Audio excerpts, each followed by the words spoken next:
And I'm back. Same guy. If you're only seeing this video, I'm the guy that sent the letter to this governor, started this, whatever it is, and I'm getting blown up by media and everybody else. So I might as well just do this video and explain a lot of stuff because, like I said in the other video about me, kind of describing my background and what this is all about, because people don't like to read. I hate to freaking read. So I listen to Audible. For one, I got crappy eyes, and I like to say this my way, not just necessarily on the media, all stiff-collared. And I think you understand me more if I'm more realistic as myself. And people that know me know I'm a joker. When I'm serious, I'm all business, but I do screw around a lot, which is kind of what got me into some of this controversy in the first place. But I'm going to go now into the second letter that I wrote to the governor. This is more the one as describing what all my concerns are. And I know there are multiple people's concerns that are listed in here and supported by these lawsuits and all this stuff that's going on in media. And I referenced last time, yes, the sheriff put some of this information out himself. So this doesn't all come from me. There's a few things I should say that are kind of personal experience, but all of this, I'll say again, is from documented stuff. It's discoverable or is occurring now, and it's based on what we've been told is going on. The other stuff is all available online, and I don't look like it, but I'm pretty good detective, I've been told, and pretty good at finding stuff online. I've been out of the game a little bit. I'm not very tech savvy with this crap, but I don't even like to sit inside anymore. And I'm an old dog, I think, but I know how to get things done, and I know people that can get things done and get it to me. Now, I wouldn't do anything unlawful as far as obtaining information, but I've seen this coming out, and I just learned that I'm a victim of it based on Sheriff Chronister's media release where he named me and foolishly put out an email that I don't think was going to be shared by Creative Loafing about a letter from my neighbor. And he's just this poor guy, just, and that, man, it's so awful, but it just shows you this guy was never put in this position by himself. He's so propped up by media, and he's definitely not an investigator by any stretch of the imagination. And I would put, again, it's not about me, but he made it about him and I. This is about the information at hand. But I would put my career and his, as far as investigative experience and talent and cases and testimony and convictions. Come on, man. There's 2-year deputies out here that have done more than this guy.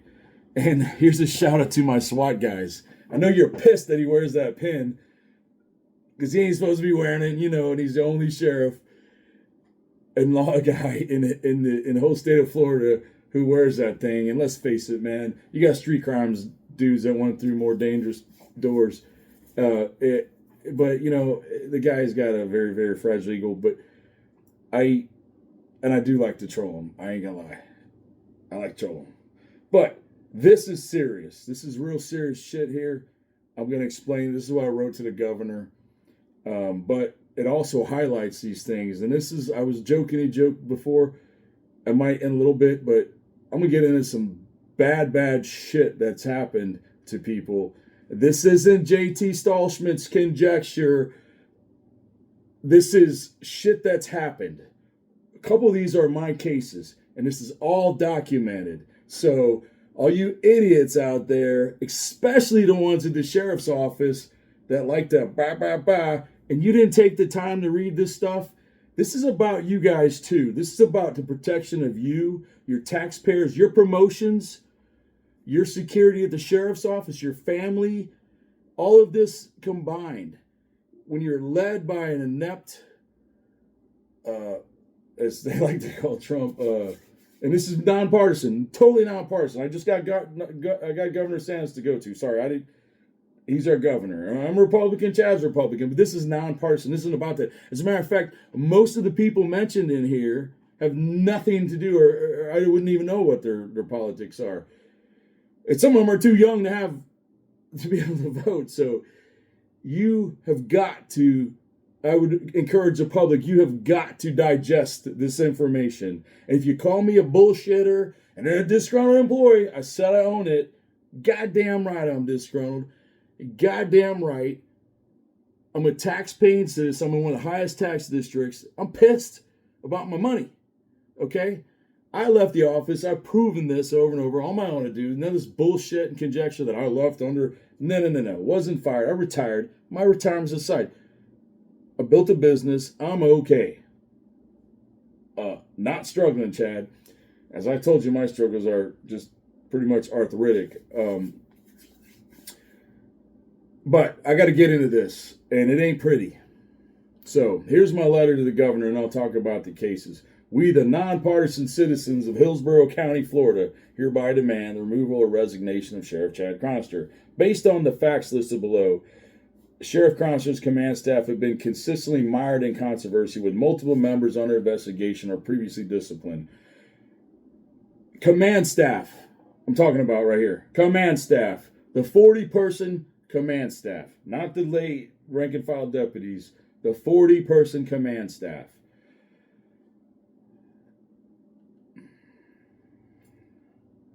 Sheriff Chronister's integrity is highly questionable as the following incidents demonstrate public trust has been severely compromised, and it is reasonable to conclude that his own deputies would vote no confidence in the leadership at this time. How they do that, I don't know. We don't have a union. I'm not really sure how that works, but I think that would be the case if they knew they weren't going to have retribution. But since they have no union and nobody to go to, and you'll see how the retribution things work, and I explained before, which is pretty much trademarked in these civil cases. The citizens of Florida, particularly those of Hillsborough County, demand a sheriff who upholds the Constitution. I know a lot of people have a lot of stuff to say about the sheriff on that anyway. And I'm gonna tell you again, I gotta be very straightforward. 90% of these deputies, if not more, go out there every day and they uphold the Constitution. I know everybody's the TikTok lawyers and think they know case law or whatever. Come on, man. These guys don't leave the academy. This shit's drilled in their head. Most of them have college degrees, if not college degrees and vets, and most of them from other agencies. So this nonsense that these guys are doing this and this team, that's garbage. I don't care. Follow your... It's not about that. But they will agree with you on this, that it's about time somebody brought this to the forefront because it affects all those same people that are naysayers. Maybe we'll clean something up. I agree. You have no trust in this command if you have a complaint, and it's proven by its own people. So here we go. The command staff responsible for budget management, administrative procedures, and criminal investigations ultimately answers not only to the Sheriff Chronister, but to the taxpayers of Hillsborough County.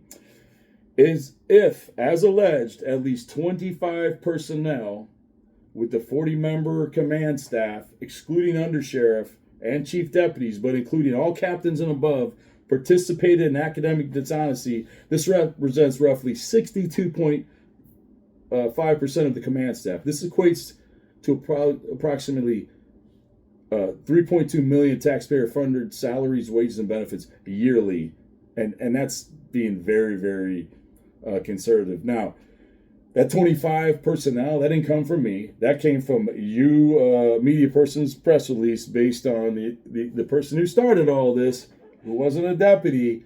You guys put that number out there. I'm just restating what was put out there. Further, and that was put out there, but let's face it, there is no integrity in the internal affairs. So yeah, all this shit gets out here. The joke is, if you want to know what's going on at the sheriff's office, you ask a SWAT guy or a negotiator, because they know everything. It's like gossip time. Hey girl, they know everything. I don't know how. That's just how it goes. It's always been. I bet every agency will tell you the same thing. So the Hillsborough County Sheriff's Office basically abandoned its civil service agreement with Hillsborough County government, granting the sheriff unchecked authority in hiring, firing, promotions, and demotions without independent oversight. Deputies do not have union representation.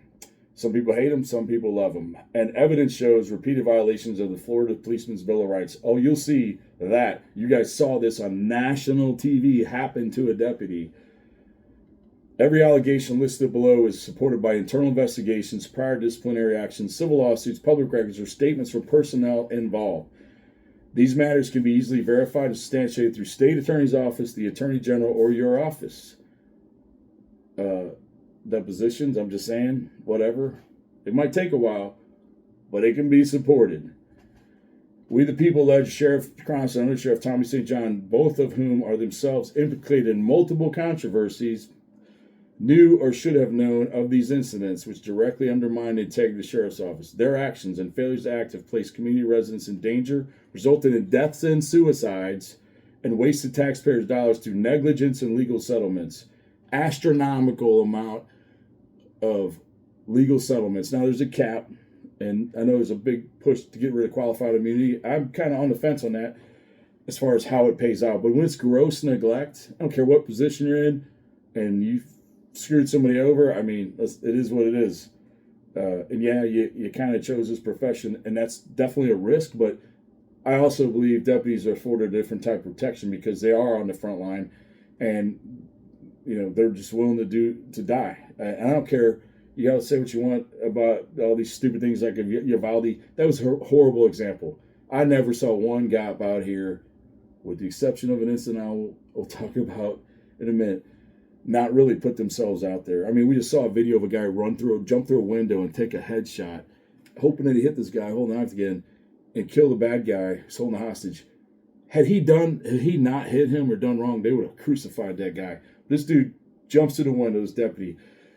I've seen SWAT guys to regular street deputies, male, female, little ones, black, white. It don't matter. I've seen people do insane stuff out here as cops. And I'm a pretty critical guy at cops, and some of them are like, did some pretty stupid shit, me included.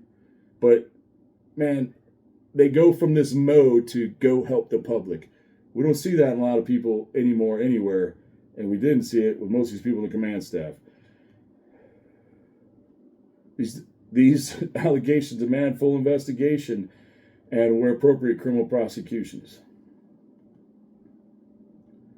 Now, allegations, this is what I sent to the governor against Under Sheriff Thomas St. John. Again, this isn't JT Stahlschmidt's bullshit rhetoric. You're mad, you're disgruntled, like I said over and over again. Call me what disgruntled, I don't give a shit. It isn't about me. I'm the voice now. I didn't really want to be here, but I chose to. I don't know, maybe I was chosen by higher power. But because of my experience and front view, I guess I'm that dude. So say what you want.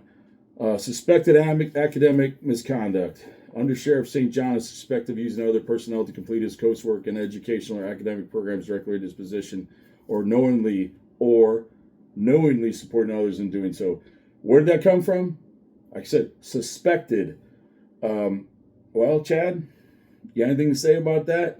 Because a shit ton of people in your office are saying that, and if that came from your command staff, that rumor that's doing investigations, you got a leak there, buddy. Tommy St. John, questionable bankruptcies. Despite occupying a fiduciary management position, St. John has a history of personal bankruptcies. Is that not true? Bankruptcies disqualify new deputy applicants in most cases and prevent clearances for detectives and supervisors presenting joint federal investigations. Is that not true? Because you had a whole lot of corporals and sergeants and SID that couldn't get that clearance because of their bankruptcy. Most of those guys were not like misspenders. They had divorces or whatnot and just simply had not enough money. I don't know. But we understand why bankruptcies are important, because it implies that people that are bad in money handling could be ripe for graft and bribery. Makes sense. Military security clearances is very, very in tune to that as well. So, but now you got a guy that's in charge of almost $1 billion budget or has oversight in this, and this dude can't manage his own home at this level with all superior education and command level. And he doesn't think people see this below him and know all this is going on. Oh, we don't see it, just ignore it. Oh, but you're great, you're great. Come on, man. So despite this, St. John earns approximately $160,000 annually as undersheriff and also serves as a director of HSO Charities Incorporated, a nonprofit organization which is operated out of taxpayer-funded property. The Sheriff's Operations Center. That's the registered address. Records show, and this is through some of the charity sites, and this has been a little controversial, but it's on record where I got this, and this has been said many times as to why this occurred and disputed by St. John. But if in fact this website is correct, well, come out and show us it isn't. Chad, if that's the case, show us about your undersheriff. Why did you create this position anyway? To pump more money into him? Did we not have an undersheriff all these years and not do just okay? I mean, we got 2 chief deputies. What the hell's going on? More money. What the hell? We need more deputies. So he's getting through his charity. At one time, it said he was paid $209,000 and $209,847,000 in that position. So, or roughly $210,000. So, the Corporal Gerald Carey, who's also on there, that was as the executive director of this charity. This is on top of the sheriff's office salary. So this guy's making, almost $400,000 a year, and then Gerald Carey's earning about $153,000 as a treasurer. Obviously this raised a tremendous conflict of interest that they're running this charity, being paid, especially as deputies are pressured to donate with their payrolls being documented. It shows on their pay stub if they document it, and there's not a damn deputy that can tell you otherwise. If you don't donate to these charities, boy, they call you out on it. A couple of military guys know about that stuff, and maybe in the civilian sector, I don't know. But this is an HSO charity. Now, I'm not saying anything bad about the charities. The guys that designed this and built this up, it does a tremendous amount of things for the community, and I support that. And even I support Chad's effort in that. But how it's managed is ripe for scrutiny, and looks real bad, Chad, real bad. The misuse of the charity resources. While HSO charities perform positive community work, its management is questionable. The charity operates from sheriff's office facilities using on-duty personnel, fuel, and resources, all funded by the taxpayers for charitable functions. This constitutes conflict of interest. Okay, if you're going to pay these guys and do this and have these charities, is the sheriff's office taxpayers being reimbursed for the use of the vehicles for the charity? I understand the good, but that's not the case. You and I can't go take sheriff's office vehicle and say, hey, we're going to do a charity now, and we're going to use sheriff's office vehicle to go raise money for this charity on the taxpayer's dime. You can't do it with any public vehicle. So that's what's been done for a long, long time. Like I said, I don't dispute the good of it, but there has to be some kind of oversight on where this money's going to and how much of it. Because you got one guy going out of county sometimes, 2, 3, 4 guys to one event on our fuel. I mean, this is crazy that you add all this up. So regarding, this is where it gets pretty gross here, internal affairs misconduct. St. John was down there in the internal affairs unit, from what I understand, during an investigation of the warrants unit. And that resulted in the termination of a detective. I hate to put his name out here, but it needs to be done. I like this guy, but he also was run under the bus, and he wasn't taken care of, and it caused him some problems that should have been addressed. And so I kind of glad I put his name out here, because they screwed him over from it. They could have had a chance to help him, and they didn't. But Angel Cruz, and it's in my letter, I can't deny now, he got terminated, and there was demotion of 8 detectives and dismantling of the warrants unit. Investigators discovered long-standing misconduct, including detectives routinely leaving work early. This practice has been tolerated by prior supervisors, including when these guys supervised Sergeant Chad Chronister and Sergeant Kristen Poor, 2 different tenures, were their bosses. They were used to working like this. This is how you do it. Dude went home. He's supposed to be on the clock. Is mowing his grass. Gets caught. Come on, man. All of them say the same thing. Well, that's how we did things. We had this many arrests in the morning. Check in. We go home early. We got all our arrests done. Dude, there's 26,000 warrants at this time active. You don't just arrest a warrant. Contrary to a lot of even deputies' beliefs and supervisors' beliefs, you have to investigate warrants in certain aspects because there's a thing called due diligence that will make the case go away if we don't prove that we actually looked for this person and they knew they were wanted, or we made every effort to find them. It still requires some time investigation. And the proof is, and this is where, yes, I am a subject matter expert and was called to testify on multiple cases, including homicides, on the due diligence factor. So I know it inside and out, and on the historical side of NCIC printout. So if you want to talk to me, Chad, and we can go back and forth in education, Tom, anybody down there, let's do it, buddy, because you're going to look foolish. So retaliatory threats. I put this guy's name on here. I don't want to repeat it on here. It's not essential, but I was present for this. I was present. I didn't really know what was going on at the time, but I was there. I heard it myself, and so did 2 other people, and they already told me, one's retired, that they would do affidavits on this. But this poor guy, and it is on this letter, it was bullshit. It was conjecture. So you called me earlier, this guy, I'm going to put it out here. He was one of these guys subject to this investigation. At that point, I'm pretty sure Chronister was a colonel.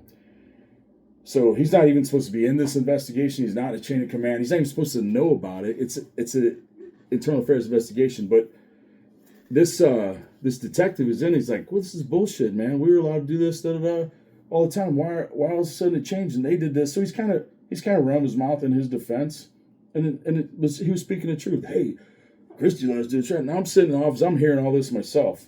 All these other people saw it, warrants clerks. They knew it too. They would bitch about it. Like, these guys don't do shit. We got to stay here until this time. So this deputy worked an off-duty job, and he was exchanging emails with this person who's the director of the off-duty job. Now, it's like very benign. It was talking about the off-duty jobs. But what this guy was done, he was called in by St. John and allegedly threatened to shut the fuck up about what he's saying about Chad in this, because now they're really prepping Chad for the sheriff's spot. Or they're going to tell John's wife that they have emails, or they're going to share them somehow with his. It was so subjective. It's garbage into his wife. Don't believe that bullshit. It was a tactic to screw with him. That's all it was. This is coercion, in this case. So he had to take his punch. We couldn't fight. There's nothing. So you shut up and you take it on the chin, or we're going to get you even worse. Now, they kicked the poor guy off SWAT, I think. He got demoted to patrol. It's awful. It's a pay loss. It's bad enough, man. The embarrassment. Okay, he did screw up. So it constitutes retaliation, which we've been saying all the time, and abuse of authority. So additional allegations against command staff. Well, we know about Chief Deputy Anthony Collins' resignation after being caught cheating on coastwork while attending the FBI Academy and facing allegations of domestic violence. I don't know that much about domestic violence, but his wife's statements alleged abuse and some cover up there. But Collins retains his retirement benefits at that highest rank at taxpayers' expense. This case has now triggered this entire investigation and at 25 years, but also now is an opportunity. There's a crack in the foundation of the castle at the top level. So now we have a direct insight of all this stuff going on and the people involved. And it's undeniable. How'd this guy get to chief? Now, I said in my other video, I worked closely with Anthony. I was a partner. And sometimes we didn't get along, and sometimes we did. I watched this guy work his ass off on the street and work his way up. I thought he was immature at the time. But as a black officer, he put up with shit, man. He got just berated on the street out there in a box. That's Sulphur Springs or Suitcase City area. and he made his way up. He got a little cocky. He comes with territory, and that's what we kind of didn't get along. But nonetheless, this guy put his life on the line. We did Overwatch for him. I protected him. We tried to keep him safe and everything. And then he moved up and quick. And I was pretty much gone. But in my mind, he's like, he kind of drank this Kool-Aid, I think. So why do people say, why is this important about this bullshit? It's just cheating. It's cheating. These are police officers. This is about integrity. And of course, they attacked mine and I had to explain everything. But the FBI Academy is very expensive and very selective, and it's very important. And most of these guys can leave there, and that's why it's relegated to upper command folks and become chiefs of police and other agencies. So, in all honesty, unless the FBI does something here, Collins leaves, he still keeps his certificate, his pay, and I mean, he could potentially move to another agency because he wasn't charged with a crime, or he left on us. Now, if that other agency decides not to look the other way, or they can make him a chief. This is a problem. It's a problem that's noted by a lot of people about police reform, is how officers can have this happen here and go right back to work for another agency. Now, a lot of it's unfair to the officers, and a lot of it's unfair to the public, as we see. So I don't know what the answer is for that, but I do know this opened this up. And again, as I look more at this and I read through this, and I've heard things in the last few days about James Jackson, now I feel sorry for Anthony, because I really now feel, backpedaling a little bit, he's definitely a victim in a sense in this, and I'll tell you why. And I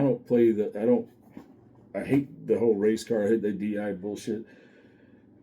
And James Jackson, but then I got to ponder, like, when he got promoted, how this stuff started happening, and then all of a sudden Chad becomes sheriff, and all these black deputies that had previously were overlooked for promotion, or else we're going to promote you and put you out there. And granted, they were all worthy of promotion before, and if you don't know how it works, you sit in these round tables and recommend. Well, guess what? He wasn't recommended. James Jackson and Anthony back in it. Well, Anthony probably was, but all these other guys that also got promoted, but he was recommended a couple other people that were in this investigation now on senior command staff. So one such case I mentioned is Demetrius Dixon, who was a friend of mine. And so I do lend an ear to argument that they were used kind of in this sense to play up to politics. And that actually, I'm all for the best man for the job, but what's terrible is the facade that Chad's doing this for the black community and doing this for this, or is it to better Chad, and use people. Now you got them betterment of the job, but then they're also the same people that are getting robbed of good policing in other areas, which we'll talk about. So after Anthony, you got Chris Rule, who you've seen in the press all over. Chris was my zone partner. He was a good deputy, aggressive. He's a veteran too. He was a fellow diver with me, so we definitely shared some times where our lives were definitely on the line, way more than most deputies. And but he's under investigation for academic dishonesty, and he's also, I know factually, and he does. He's also implicated in the misuse of narcotics funds investigation, as alleged by Sergeant Jeffrey Catlin, who was later reassigned in retaliation.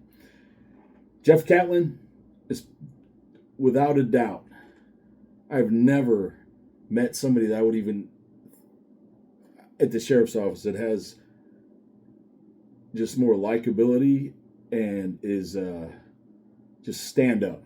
I mean, just a hell of a guy, kind of a fellow ginger, SWAT dude, dedicated, very family oriented, very faith involved guy, but just a nice guy. I've never heard, every cop has something bad to say about another cop. I have not ever once heard something bad said about Jeff Catlin. So he brings this case up where he's like, where is all this money? It's called F&R money. Cops know it's overspent money that you can break off to, I don't want to give some of the tradecraft and cop secrets away, but it can be given to civilians, but you have to account for it. So there's this massive over expenditure. He's like, where's all this money? It's like 40 grand apparently. And they're saying, well, We F&R. They're like, on what? You only bought like $10,000 worth of dope. Where's the other $30,000 on lickies and chewies as pokey bait, as the military guys will know? Come on, where's this money at? And he's like, well, so and so told us we could do this. Well, so and so was named by Catlin as Chris Rule, and he was previously investigated for violations of Rachel's Law. Now, I encourage you to look up Rachel's Law, because every single deputy or detective has to, in the state of Florida, get signed off on Rachel's Law. It deals with confidential informants and how you deal and how you manage them and money. Now, it's proven, but you know what? They didn't do nothing to Chris, because that time him and Chad were whatever, buddies. So instead of getting in trouble for it, I think he might have got moved temporarily, but he ends up getting demoted. I mean, this is some serious stuff, the Rachel's violation. I promise you, if any detective right now, lower ranking deputy, done that, gone. And he should be. It's when you hear that story. So he's admonished, and then he oversees similar cases where lower ranking detectives were demoted. So you got that with Chris. And like I said, I worked with that guy. And you talk about someone that drank the Kool-Aid. This is my opinion here. Jeez, man. Colonel Michael Hannaford. I don't know the entire details. He's under investigation for this alleged thing. I don't know all the details related to as far as which exact school it was. I just don't know much about it. Captain Laura Rivera resigned under investigation for academic cheating as supervisor of internal affairs. She was also accused, allegedly through some other people, of something about denying media requests. I don't know the circumstances of that, but I do have people that would say that they were present for some of this, including some of the media people. Maybe that's how I learned about it. I don't know. But she retains her retirement pay at captain at her highest rank because she resigned and not charged with any felony, fraud, or grand theft, anything like that, because, technically the money was stolen. And all these ranks, because they didn't earn the title properly, and they get to walk away scot-free. Major Maya Rivera, commander of community outreach and former partner of Chris Rule. Don't know what it's concerning, but Chad's been asked about it publicly, and she's apparently under investigation for some alleged misconduct. Don't know what it is, but maybe we'll find out. Maybe it will go away, because now that I brought this out, they're going to say, oh, there's an investigation, and they'll scrub it. I don't know, make me look like an idiot, but pretty sure that's the case. Captain Zulita Stearns. As you see, it's now public that she's out there. Communications section commander implicated in multiple internal investigations regarding misconduct on this cheating thing now. And I don't know the details, but it was put out there. Now, we have former Colonel Kristen Poor. And people are just like, I guarantee, wow, this woman. She resigned while under investigation for misuse of sick leave and personal use of HSO vehicle. She was accused of consuming alcohol while on duty, using subordinates to complete coursework, and misfiring her firearm while serving as a firearms instructor. Now, I know there might be a sworn affidavit about her and her coursework, so, I'm just saying that I'm just relaying a message. I said she was accused of this, but misfiring her firearm while in duty. She was a firearms instructor and had an office pop, or as they call an accidental discharge, which I don't think anybody that handles firearms knows or believes an accidental discharge. You either pull the fucking trigger or you don't, and you are an idiot. They just don't go off, with the exception of one firearm, which we now know kind of went off in a holster a few times. the SIG. But she retired retirement as a colonel. And the story I've been told is called in sick and took her unmarked county vehicle to another county and was supposed to be doctor's appointment, was sick, and I guess she was under surveillance. Now, that was Chad's buddy, friends. He was instrumental in her promotions. Now, if you were to look back at this woman's arrest record as far as cases she worked and her actual involvement as an affiant or case agent in arrests, it will blow your mind. Because I pulled it up before I left, and she had, like, in her entire career at that time, she was already put in charge of criminal investigations after being a sergeant in a warrant unit. We know how that went. And she worked as a SOT instructor, harnessing all her education and background to teach new deputies. Well, go to the state attorney's office website. They capture every case you're involved in and how many arrests you make, and you'll see that there's 2-year deputies that have more arrests than she ever did in her entire career. And there's no way that, especially the amount of domestic violence that you go through a career without so few arrests. So I looked it up one time, and where she was a felony fine, I think she was involved in one case, and at that time you can see where it went. Depositions testified.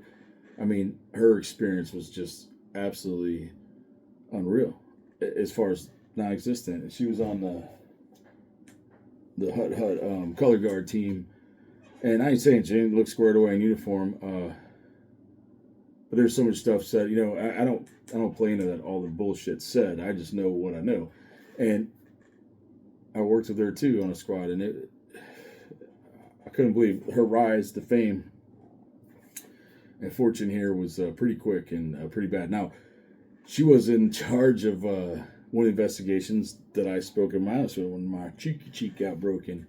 Well, I was already a critic of hers, so I kind of knew where that was going, and my big mouth getting me in trouble again. But I think good riddance on her, but guess what? You and I are paying for that. Now, if you did that in any other capacity, stole from the government, you're going to be charged with a crime. And you have to pay it back. Chief Deputy Frank Losat. Now, this is where this gets really bad for me. It's going to take a while. But I'm going to go through it, because I have to expand on what I wrote here, because I know the governor's pretty busy. But I wrote this in a synopsis. I'm going to start with this name. And I know a lot of people look this up, and I know a lot of people know us, because this made national headlines when it happened. A name of Kelly Garrison. Kelly was a single mom, lived in Carrollwood area, and New Year's Eve weekend, she's doesn't have her daughter Paige, 2-year-old, and she's having some drinks with a neighbor. Totally benign, just like having a drink. Doesn't live with the baby's father. They weren't married, and this dirtbag's name was also Kelly, first name, and McDonald. They had issues and split up, and he was, I think, abusive from what we found. Well, she gets tricked to go out of the door. Shame on the neighbor. The neighbor goes in his apartment. She gets tricked to go outside. And there's a news story about this that details the whole thing online if you look it up. And she thought like her sister was texting her something, and she stepped out a few seconds, and this guy was able to sneak in the apartment, that the door was ajar, and hide. When he hides, he's wearing a backpack, all dark clothing. In the backpack is duct tape. He's got a gun. He's got gloves. It basically has a kill kit. He's dressed in all black. So he grabs her. She goes down. They start fighting. He's choking the shit out of her, trying to lasso her hands up. And neighbor hears it, and he kicks the door in, and gets in a fight with this guy. Guy swings a gun at him, doesn't fire, but tries to hit. I don't know if they didn't fire. The guy saved Kelly's life right then and there. So that crime was a burglary, battery, and domestic violence by strangulation. That's a life felony. It's punishable by life in prison. and aggravated assault firearm. I mean, bad stuff. This guy takes off, skedaddles, and goes out, and deputies come, and as my investigation found out later, there was basically no real perimeter set up, and there was no canine available to track this guy. It's New Year's Eve weekend, and I don't know how many canines we have now at the sheriff's office. We had a shit ton back then. How are they not working both sides of the county? And we don't have access to canines 24/7 with the amount of budget. And I know training plays into this too, and I'm not knocking on the canine guys at all. They're the best. You guys are insane. I love to do that job. You're just kind of special because you're just do awesome. And it wasn't their fault this night. It was management. So because later my investigation reveals that Tampa PD had canine officers available. FHP, I didn't even know they had canine back then. Temple Terrace had canine. And TPD's airship helicopters available. These weren't used to look for this guy. So he gets out, he's in the wind. Because our canine helicopter's up on a missing person on the other side of the county. Now, it's very, very important. Absolutely look for him. But conversely, this is just as bad, if not worse. He would have killed her. So this was actually, when I looked later at, this was the worst crime of violence that occurred in the entire county, even in Tampa PD that weekend. There was no homicide. So this was the worst, the highest levels of felony. So if we have an armed robbery at a bank, they call out crime scene. If you had a murder, you call out crime scene. No crime scene was called out in this. This deputy writes this report, as it's pretty bad, writes it up, interviews. This should have been done completely exclusively by a detective and almost treated as attempted murder and crime scene to build this case for later. Wasn't done. And also, the charges were put forward, and this warrant was supposed to go into the system of NCIC, FCIC, in case this guy ran up against other law enforcement. Now, he fled with a gun. Wasn't done. And they had a way to do this thing called local warrants at that time where they input them, but it wasn't done properly. And so nobody was assigned to immediately start looking for this guy. They went to his last residence, and he wasn't there. And the family was very cooperative. And as a matter of fact, Tampa PD subsequently put a missing person out on this guy because they're like, he's going to kill himself. He's going to do this. Now we got a guy running out here that just tried to commit suicide, has a gun, knows he's wanted, and run amok. Nobody looks for him. Nobody notifies the real detectives in regards to warrants. Mind you, I told you they dismantled the warrants unit before. So it was a sign of these district deputies who were in street crimes and tasked with all these other things that street crimes, they don't just do warrants. So they had a minimal time to look for it, and they basically didn't look for this guy. So a week or so goes by, and this guy's on the run, and this lady's living in fear, and she goes to work at Carrollwood Day School, and this guy shows up in the middle of the day outside, wearing the same clothes with a backpack. But the staff, fortunately, had been on alert. Now, Kelly was inside, and her daughter was also attending the school. Kelly was a teacher there, and the daughter attended the preschool. And this guy's outside, so they call sheriff's office, call 911. Deputy gets there, no, guy's gone. No canine used to look for him. Still wanted for all this shit, no air service. And then the deputy didn't update the report at all. So on a Sunday night, I get a call from a supervisor from street crimes, and he'd got an email from the chancellor of that school saying, what the hell are you guys doing? Nobody's doing anything about this. This is ridiculous. This guy showed up here. I'm the school. What am I supposed to do? Now, they actually went out and hired extra armed security because that's how afraid they were, and they should have been.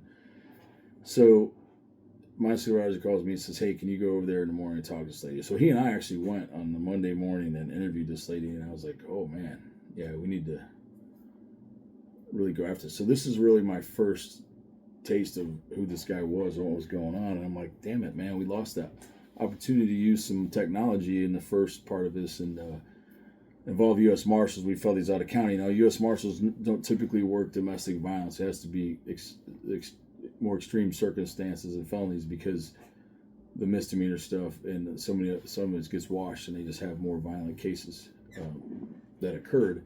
So they did help me, and they handled some stuff in Orange County and got a hold of this guy's family, and the family's cooperative.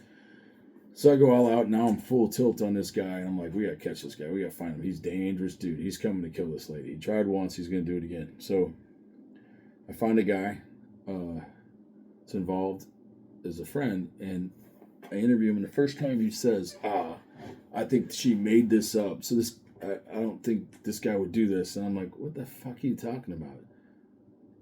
Did you not see the news interview of the guy that brought him off? I go, yeah, he did it, dude. He's going to kill her. I don't care if you were friends or not. He's going to kill her, a mom, his wife, or baby's mama. And yeah, he did it, dude. He's running around with a gun. And now he's told his family he might be suicidal. So it's only going to end one of two ways. He's going to get arrested, or he's either going to shoot himself, or maybe shoot a cop, or get shot by cops. I mean, so a couple ways. So I could tell he was still like doubting this. And I'm like, dude, read the report. And I said, but you have some doubt. So I will inform you that if you help this guy in any way, this doesn't make any sense, I will do everything within my legal power to prosecute you to the full extent for helping him. Because, I mean, I can't believe you're supporting that he might not have done this stuff. It was done. So, I don't hear from this guy, and I hear from him a few weeks later, like 2 weeks later. And he calls and says, oh, yeah, he called me, and he kind of said that he might be in some woods hiding, but he wouldn't tell me where. So I'm not sure, where he's at, but I think he might be in a Tampa area still. So I'd done press releases on this guy, put his picture out in Crime Stoppers. And we knew he was kind of in the corridor of the Del Mabry area, probably hiding in the woods. We couldn't find his car or anything. And he had a storage unit over there one time, and the wife had said he'd walk back and forth through these woods. So I'm combing it. Now, this guy had some military training in the background. I don't know what. But so I'm asking for assistance from these other units to do surveillance on Del Mabry to try to find this guy, and I'm denied this over and over. And one of it was because the one squad, my old squad, they're on a drug case, and I'm going, this guy showed up in elementary school. He tried to kill the wife once. He's one of us, and you can't give me 2 officers to work on a drug case that you haven't made any charges on yet, on a crime that's nonviolent and doesn't even come close to the degree of the charge on this. So they couldn't. So I was like, whatever. Again, management crap. So I reach out to the street crimes unit. They're not available because they're on another operation. I'm like, well, this is your warrant. You guys sent to me. The resource deputies in the area, which are daytime, can you guys at least flood the area and be, oh yeah, we would, but we got to go to this event. Well, this is one of these events, dog and pony shows, where you send 8 deputies, all the motor units, who could have been sitting up on Del Mabry too and seen this guy anytime, or at least keep him pinned while some of us search the woods for a couple days. Not one time did I get assistance. Now, one guy showed up to give me assistance. He got there. He got called away. So I said, you know what? We're down to one guy in Orange with the supervisor, another guy in the marshal. So I said, F it. I put my M4 on or whatever we had at the time, and put my armor on, and I started going through these woods by myself. I ain't trying to be a hero back, but I was that concerned that we got to catch this guy, but I was also concerned he's going to come up on a cop. He's going to kill him, or some innocent person while he's fleeing. Couldn't find him. I'm getting really upset, and I'm chasing all these leads. I think this guy's lying. That don't hear anything. So I go out of town up to North Carolina, visit my daughter at college, and I get a call on a Saturday night, or the night, I think it was Saturday night, the night it happened, from the Georgia Bureau of Investigation. Detective Staltzman, yes, this is so-and-so with GBI. I got some news I got to tell you. Well, she tells me what happens, and I'm going to explain this next. This is where it gets tough. Kelly Garrison was in Alabama in hiding where we put her, and informed me that she wanted to go to Georgia to meet her sister, and they were going to go out of town to meet the sister's husband, who I think was in the military at the time, and bring all their kids. And Kelly's sister had two daughters. I think at the time they were 15 and 12. Or I got it about right. Sorry, been getting old, but I remember more about Kelly herself, Kelly Garrison, and the. I said, I don't think that's a good idea. She's like, oh, I'll be fine. He wouldn't be here. I was like, I don't know. I can't find him. Everything's wearing down, and I know he's probably in his woods. We can't find his car. I said, you need to be really, really careful. So I got to talk to her like one last time, and I'm just never gonna forget that. I've seen some bad stuff. I've heard that last woof of somebody when they're going to the light, or that the squeals of pain. You know. All my military cop first responder friends, you guys have seen this, you heard it. It's awful. But that aside, I heard all that, but that one voice, that one last time, just absolutely crushed me. So, in a sense, and where I'm going to go with this is, yeah, maybe I am a little retaliatory regarding this case because I earned that right to be, but so did Kelly's family, and I'll explain this. Because as Kelly's niece opens the garage door at the crack of dawn, she's met by Kelly McDonald and blasted in the face with a 40 caliber handgun, Glock. Literally blows half her jaw off, half her tongue. It goes down on the floor, has her cell phone in her hand. And this girl, and I challenge you, if you have the chance, if you could hear these audio tapes, to try to get through them. It's awful. And I think Dateline was going to do a story, but I had to hear them. And again, another thing I'll never forget. I can't believe these dispatchers up there, and God bless their dispatchers, because those people put up with more crap and hear more stuff that it's unimaginable. What they heard next is just unreal. The girl's mom comes out of the garage door, heard the commotion, and she gets gunned down.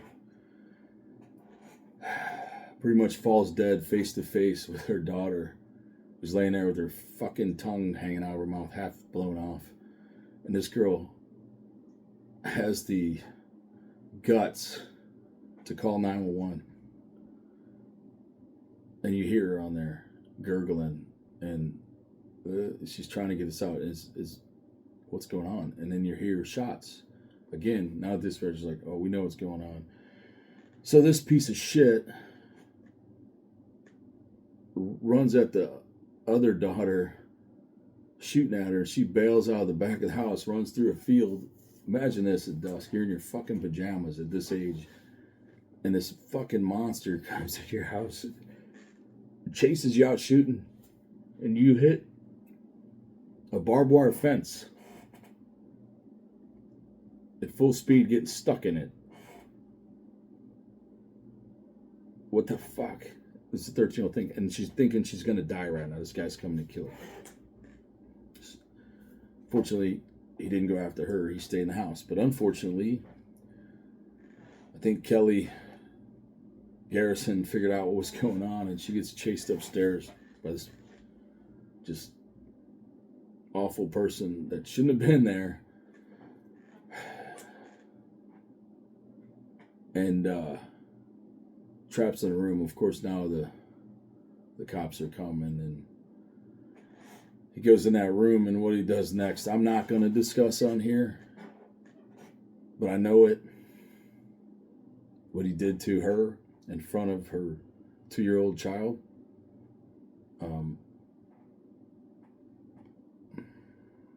Unspeakable, and this little girl saw this. But you kind of figured out when I tell you that he then took a camera and posed them like a family, and he's hearing the cops coming. And this guy's didn't waste a second to go into there. And they heard that shot as they're charging the house, fearless. And he executed Kelly in front of her 2-year-old and then shot himself.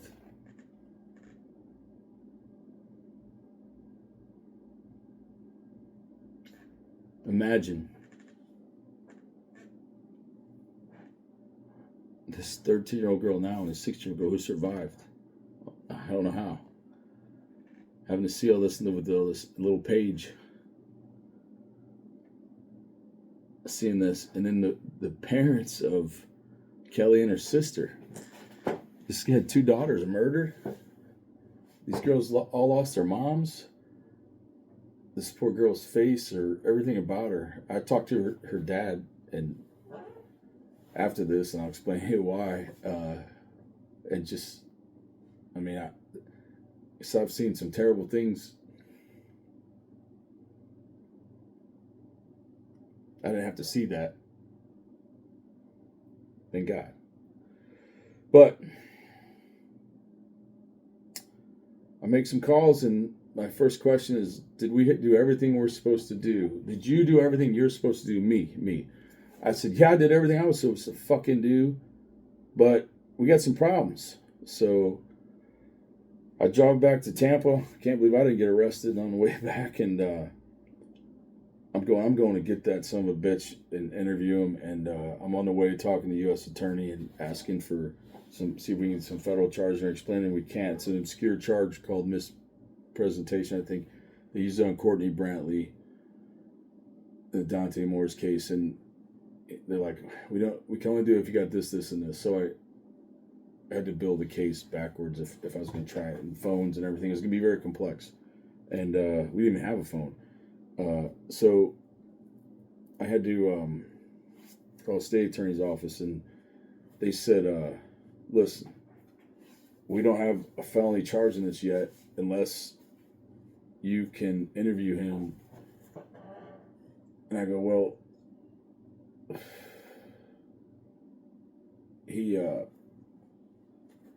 we know, when we got to his house, I could instantly tell that he was like, oh, Jesus.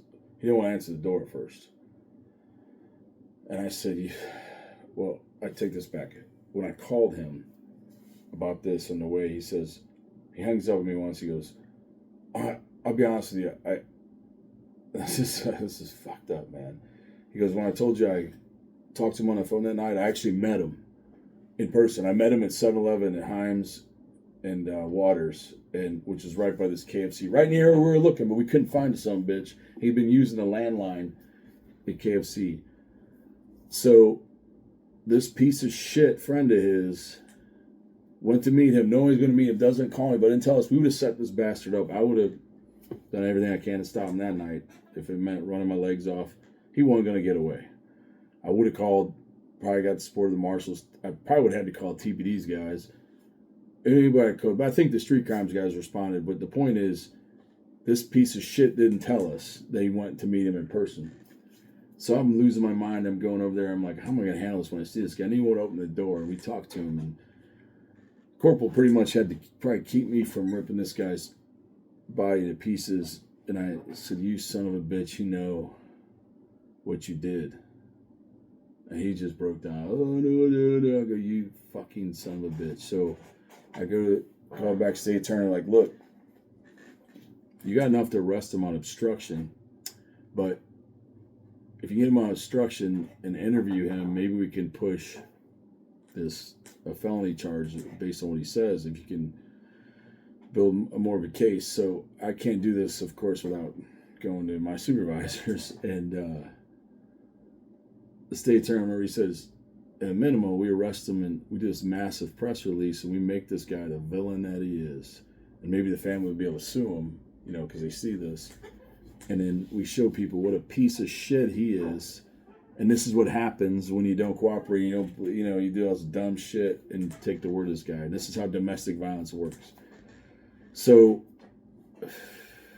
go back there and Talk to Major Losat. Now, you can deny this all you want, Major, but you said this to me because I immediately went back and documented this stuff. And I was upset. And some other people were privileged to this. So he goes, no, we're not going to charge this guy. Why aren't we charging him? Because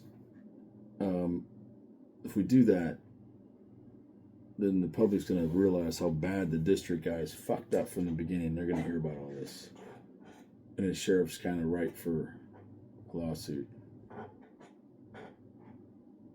Now you're a major, homicide experience, all this stuff. That's your answer? Got a girl sitting in the hospital full of stitches. Another one with their fucking head damn near blown off, and these girls dead, and you're worried about the public and the possibility of them suing the sheriff's office? It ain't your money, Frank. But that's what you did, so I harbored that. And that was right along the time that I was getting ready to bug out of there. That was kind of the final straw. So I'm pretty much throttled by my supervisor. Just shut the fuck up about it. But what I did was put a few Easter eggs in some places and some reports to keep. And no, I didn't steal no reports and anything like that. But I knew that when I left, if this thing needed to be obtained through records, I could make sure it was record. I could do a synopsis of it, and I could be an affiant and swear to everything I knew, and the data that was submitted would show all this. So that's exactly what I did. After it blew over a while, I gave this family, and they filed a civil suit. Now, I don't know the outcome of that case completely, but I do know during that case, the dad, there were some people that were very sick. But a tactic of the sheriff's office, which you'll see, is to keep filing these cases and these things to wear these people down. And I guess it's to not show guilt and save money. But I think it might have been better just to pay the $200,000 cap in this. I don't know, and maybe an apology, but even say something. But the most disgusting thing is that we were brought to the school because nobody knew this but us, and stood up and lauded by, like, hey, we brought these two techs here because they did such a good job in their investigation. They didn't know what to do. So I had to sit there and watch all these people meet their families and go, oh my God, what a piece of crap I am. And I couldn't say nothing. And I wish I would have at the time. I should have just said to hell with it, my normal way of doing things, and I didn't. So I kept all that in and I moved on. Now, so if you're friends with Kelly Garrison and you know how they're doing, I hope you hear this and read this and believe this, and it's all there. I mean, what if you saw my friends and my family after this, and you gotta quit? What motive would I have to make something this fucked up? But no matter what even happened afterwards, what happened beforehand was from neglect. Because who was in charge during these time periods? Guess who? So, decide what you want. Now, let's go to some further allegations. Major David Arthur. Again, a friend of mine at his wedding with his then wife. Had a lot of respect for Dave. Worked with him on multiple squads. He was a Marine. Worked LAPD for a little bit. SWAT guy. By all means, great guy. He even got a governor's award for saving the guy's life. So all aspects of that, good life. Until this incident happened with his wife, also a deputy. And I know I can put her name on here. This is public. It's all over the media. And I think there's been some other people named in this suit now. So this is an active suit filed by Deputy Arthur. And it pretty much spells out the retaliation, discrimination against her as a deputy over some allegations of her alleged, come to find out, all made up, anonymous note about her with some other guy sent to David, I guess. But the crux of it is, she's got one hell of a case for this retaliation, disparate treatment, and it names Sheriff Chronister and Under Sheriff Tom St. John because of the investigation during this time. Now, I know intimate details of this case, but it's a fact. David Arthur, a major in the command staff, is favored over this deputy, a female, and we preach against domestic violence, and look what happened. And I will reference a case, another one that's disgusting. I probably have to break this video down. I don't really know how to do this shit, but I'm going to try. But David is a target's lawsuit, and when you read the suit, you're going to be like, there's no goddamn way. If we treat our own deputies this way, how does the public get treated? So it names, again, chronister and undersheriff and Tommy St. John. You can look up the news articles on that right now. Google Deputy Arthur, Charity Arthur sues sheriff. It's all on there. Okay. So let me take a brief pause and cut this off.